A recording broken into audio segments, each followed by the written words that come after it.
If I walk in the pathway of duty, if I work to the close of the day, I shall see the great King in his beauty. When I've gone the last mile of the way, when I've gone the last mile of the way, I'll rest. I said I'll rest. I'm gonna rest. I'll rest at the close of the day. And I know there are joys, Lord, waiting for me when I'm gone the last mile of the way. All Scripture is breathed out by God and profitable for teaching, for reproof, for correction, and for training in righteousness, that the man of God may be competent, equipped for every good work. Machine is right here, and all of that works. I appreciate you guys coming. Haven't seen somebody like CJ. I'm used to seeing CJ in Bible studies, but I haven't seen him. It's kind of Maybe because you haven't had a Bible study that's right. forever. It's kind of nice. And now we got Lorenzo and Donnie and all that crew. It's kind of a very interesting thing to me. I appreciate it. So before we begin, really the way I normally do these things hasn't really altered over the years, I don't think. I'm going to try to make points. The show on TV really is called Plain Talk About Life in the Bible. So I don't want to divorce it from life. If you get too far from that, I've done it in the past and made that mistake. These things are if they don't apply, then it's a waste of time to do it. It's not just a philosophical idea. So I'm going to begin by just praying and especially thanking you for coming to me. Father, I thank you really for this opportunity, and I pray that you'll help me to say things accurately and things that are pertinent to people's lives. And ask especially that you be with us. And I know that you're always gracious when people come to you and want to learn from you, and that's when you bless them, because they do desire to learn things about you, about how you govern the world, and how you would have them live under your rule. All of these things we do stumblingly and very humbly, but we're here to do it, and we ask that you help us to have ears to hear and minds to understand that you really are communicating with us in these kind of studies in a way that we might never have chosen to communicate with people. It's the very way you've chosen to communicate with us. Thank you for the privilege of being here, and ask you to bless us in Christ's name. Amen. So I was thinking today's the day after Easter. And if you look at the top of this outline, it's just something that I had put down. Ecclesiastes 3:11 is this idea that God has planted eternity in our hearts. Meaning, when you hear people talk about this world, the one we're living in, they often are sort of enchanted with the idea that they're going to live here forever, when in fact, nothing is more absurd than that notion, right? I mean, each of us is older than the day we were yesterday, you realize how much time has gone by in your life, and everybody you know ends up dying. And I've watched people who struggle with this idea of a life after this one. If you don't have that idea, this life must be a very sad one. I was a fellow who had that same sort of view, and it was very sad because there's nothing more than today and the certainty of death tomorrow. And there's no way to make big pronouncements about life if that's all there is to it. What you and I think are important today might not be important 50 years from now or 100 years from now, let alone a lifetime. So the other day I was listening to a program and the guy gave a quote. How many of you know who Stephen Hawking is? Yeah, Stephen Hawking is kind of the world's most famous atheist at this moment. He's really a very bright man, confined to a wheelchair, but brilliant mind, and he's a popular writer. And some of the things he says are thought-provoking. A lot of the facts that he has are, as a scientist, are really, they end up, in my mind, distorted by his philosophy. Now, as a scientist, he's supposed simply to observe and read these things and draw conclusions, but all of us have a philosophy about how life ought to be lived. If it's not shaped by how God tells you to do it, you'll come up with your own version of a philosophy and you'll act it out. You know what that is. You had a philosophy for a while. You have a different one now. Yes. Right? And it changes your actions. Okay? So he had said this thing when he was, apparently he gets questions all the time from people like us saying, some of them critical of him, some of them questions with a barb in them, some of them actually want to know. But apparently the most prevalent question he gets has to do with this idea as, can you prove that God doesn't exist? Right? Where he wants us to prove that God does exist, people are saying to him, can you prove that God doesn't exist? And this is what he sends them back. We are such insignificant creatures on a minor planet of a very average star in the outer suburbs of 100 million galaxies. So it's difficult to believe in a God that would care about us or even notice our existence. Now, he's drawing some conclusions there, isn't he? He knows some things. This is kind of an insignificant planet as planets go. This galaxy is apparently insignificant as galaxies go. I would trust him on those things. But from that, he deduces that you couldn't have a God who could be interested. Well, I don't know why you would have to draw that conclusion, even if the first part were true. But he does do that. In the opposition to that, you get this passage in Psalm 139. If you have a Bible and you look at Psalm 139, there's a famous passage there.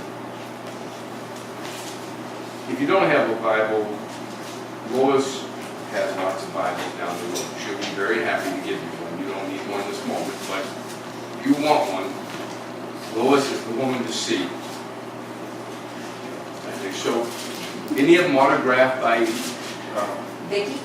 Yeah, Vicky will autograph if you need that.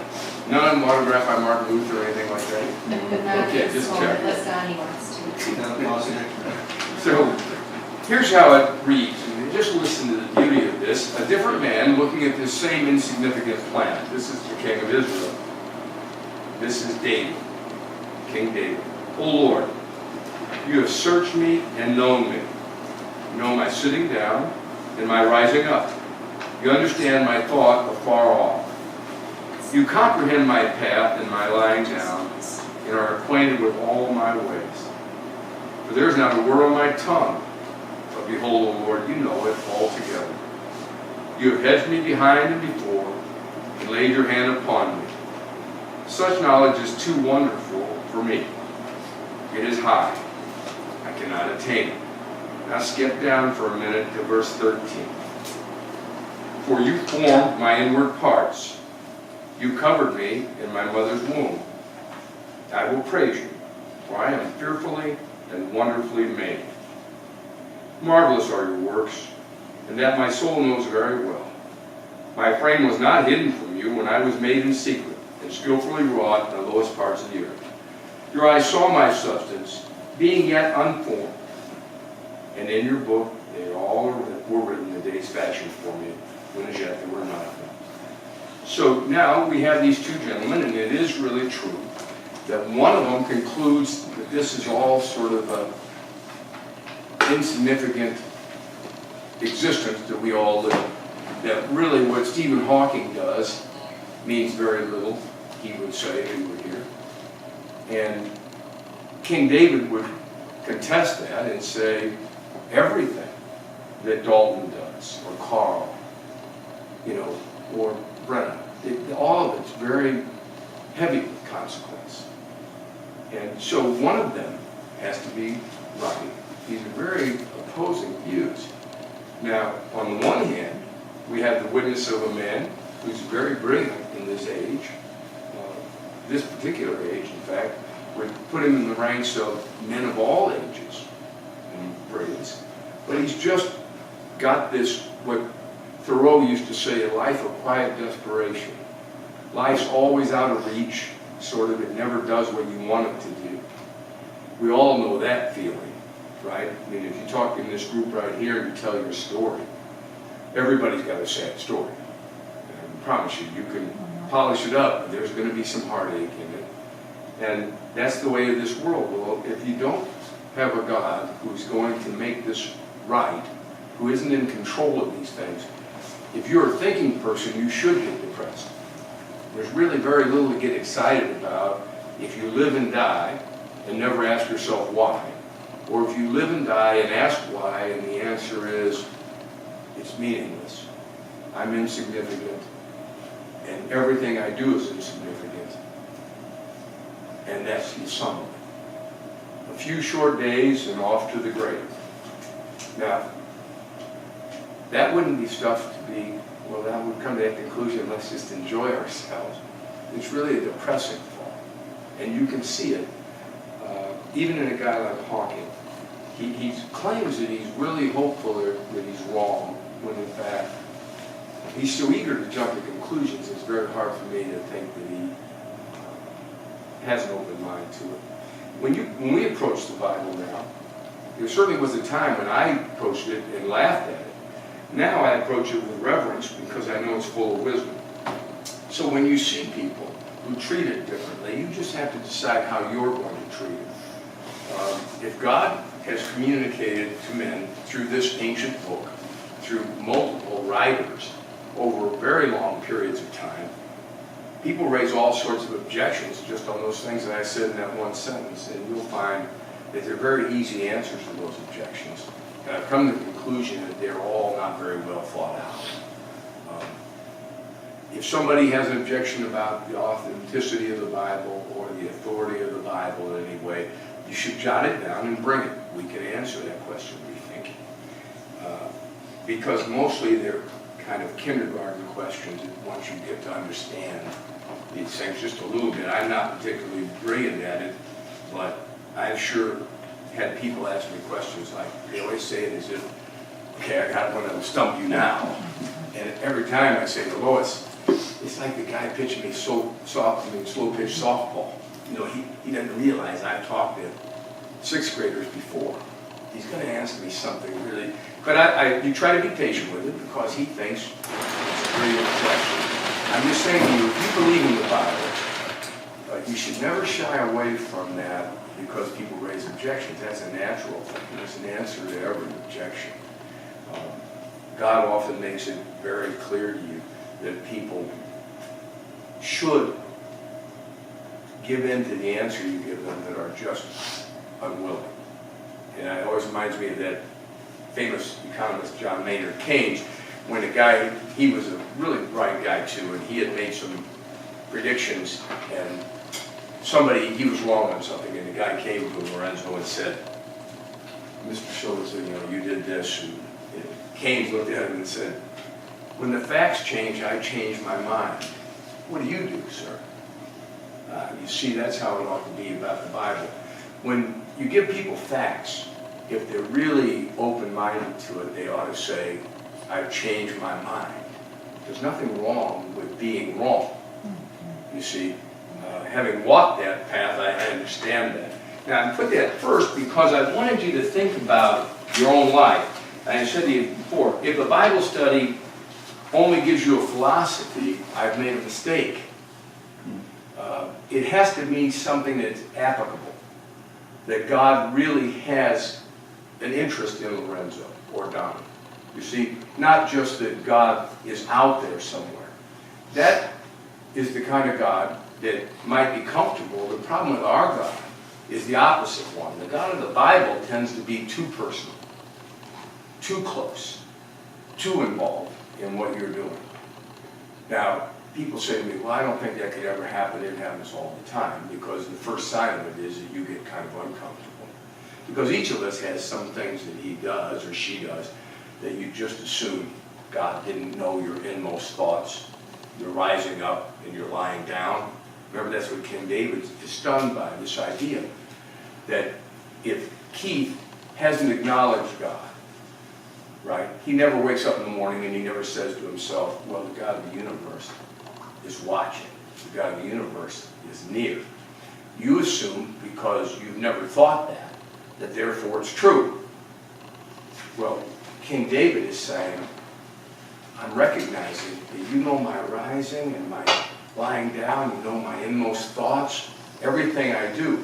And once God got to my inmost thoughts, I realized I thought I was in trouble on my outward actions, which weren't anything that I could brag about. Well, all of a sudden, my inmost thoughts were, I realized, 100 times worse than my actions. Well, that's kind of that thing where God gets close and you realize he's too holy to be near for you because you're unholy. See? But that's part of this situation. So that's why I asked this question here. Over time, I'll keep trying to impress you that everything you do and think is very significant. And I think I can prove it to you if you give me a chance. But I wanted to ask this question, why Easter? That was yesterday. And really I'm asking a lot of different questions by asking that with question marks. And all I really mean by it is Easter. You go through it, you go to Good Friday, you hear about it, right? People take it a holiday, and then it comes Easter, and everybody goes to Easter. And the restaurant's crowded at noon on Easter. Why? Well, what is Easter all about? Now, people would answer that a variety of ways, but I want you to understand that from my perspective, the first thing we need to do when you answer any question, especially one about something like Easter, is to say, what is God's thought about it? You see, because I'm going to say it to you 100 times, that history, what we're doing here right now, is just part of God's story. The thing that counts is not Bill Moore's point of view, but God's point of view. So when JD's here, God has a reason for that. Now, I believe that, okay? But I don't understand it. I just know that it's part of God's story because he's still breathing and he's seated here. Now, I think I can actually persuade you of the reasonableness of I that. got invited. Oh, that's right. But how did you get invited? I met you Yeah, and then how did that happen? through a newspaper article, I see. And how did that happen? and that was from somebody else. So all those things that are a chain like It's all that, interconnected. are any of those things in God's hands? All those events right there, they're all people events, weren't they? Some columnist that you don't know, Yeah, I never met him. right? You don't know him. You read the newspaper. He called a man, me, right? Because he called my son, both men he doesn't know, because some man in Maine wrote him a letter, a man he'll never meet. That much I promise you. Secondly, thirdly, you then come in, right? And you have an interest in Edwin Arlington Robinson, right? And now you've come, and I like you. I don't know if I'm your friend, but I feel like I am. And you're here. Well, all of those things. Now, all those are very human actions, right? Yeah. You did what you wanted to do. You got in the car and put that guitar in the back seat and drove over here. You're going to sing that song for me, right? From the Robinson poem.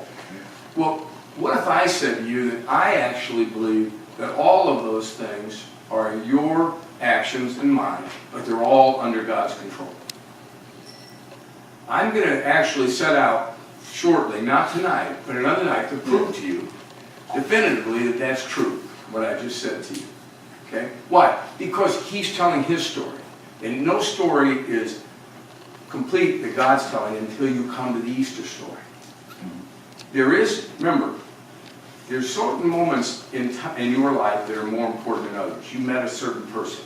You fell in love, right? That moment, even if it ends well or poorly, that's a big moment. I've been through that both, right? So everybody has those special moments. Well, there are moments like that in God's telling of his story, which is history. And Easter is one of them. The whole of creation hinges on Easter if Christianity be true. If Christianity be true. So what you get is this idea that I'm going to try to prove to you that it is true and very necessary from God's standpoint. But once you see that all of history sort of hinges on this moment, why? Is Christianity claim that God himself came to earth, right, lived as a man, and then comes to this day, this weekend, this Passover time, and dies. Now, I'll show you what the Bible really says leading up to that, but think about that idea, how perplexing that is to the average person who hears it. God, the invisible God, somehow becomes visible. Not only becomes visible, becomes human. Sweats and eats, makes friends, right? Walks the dusty roads of Galilee, and then dies. Dies. No wonder it sounds odd to somebody. That's the Christian claim. Not only is it the Christian claim, it's everything. If that's not true, the Apostle Paul says in 1 Corinthians 15, if these things aren't true, you're undone. It's all meaningless. This really is a historical question. So you come to this point, and when somebody tries to sell you on the idea of some mystical resurrection or that thing, it's just not the way the Bible presents it. I'll show you these facts, and you tell me when we read these passages, if the Bible is presenting these as facts. You know, JD was here tonight. Not, well, you might go home and say to Vicki, JD was here in the spirit. You know what I mean? And Vicki and Vicki be like, you're crazy, you're sitting in the chair 2 seats away. Okay? It isn't some sort of a theoretical thing. The Bible's either correct and it's saying this is what happened and God died and God resurrected. Okay? Or it's just completely crazy. The whole scheme is crazy. You couldn't find a crazier scheme in history than this one. So when people say to you, well, the Bible sort of leads you to these interpretations and things. Listen, I'm not saying that there aren't things that you and I could look at a sentence and see an emphasis differently. But if you miss the fact that the Bible is presenting this as historical fact, you can't read your history book any differently. I mean, you could do the same thing about whether Lincoln lived. You understand? If you want to start talking about we needed an emancipator, so they drummed Lincoln up. Well, I guess you could tell it that way, but it'd be ridiculous. But that's very much the way they treat the story of Christ, because they don't know what to do with him. And you'll see they weren't alone. So I want to answer this question one way or another. Let me give you this passage here in Acts 2:22 and 24. And I want you to hear it, not only for what it says, but I want you to think about God's place in this. His real thought in this passage as Peter's explaining it in Acts 2. Men of Israel, hear these words.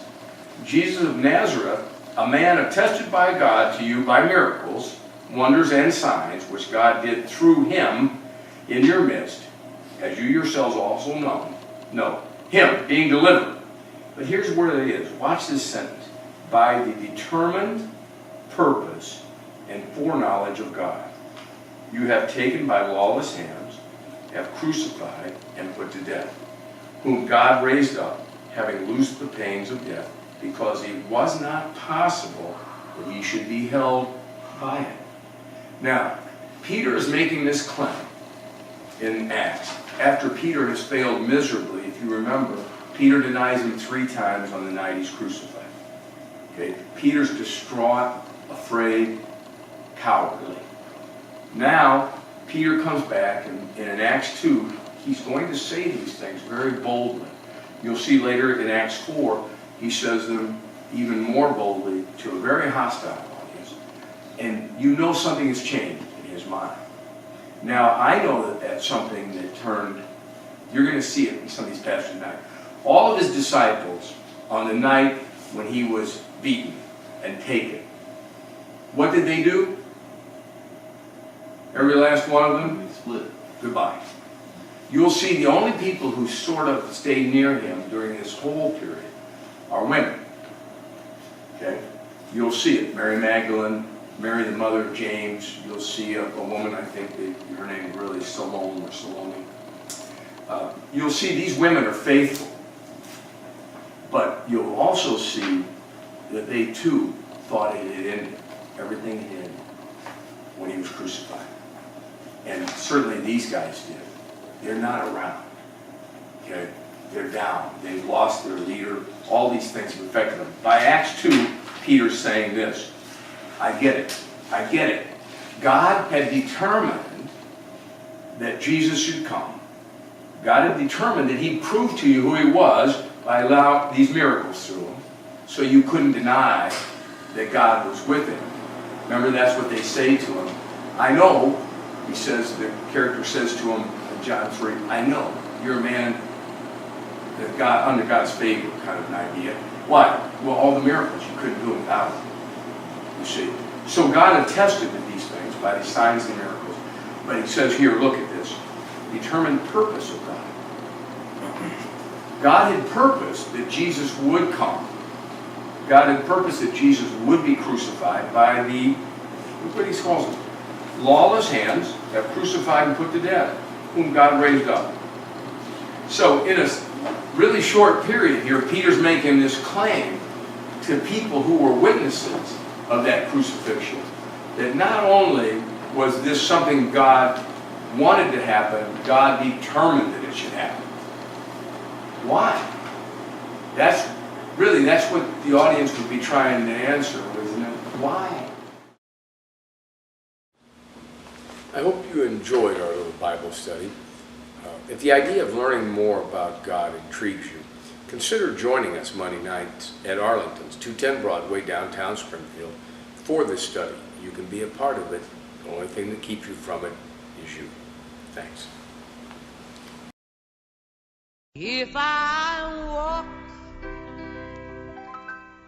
in the pathway of duty, if I work to the close of the day, I shall see the great King in his beauty. When I've gone the last mile of the way,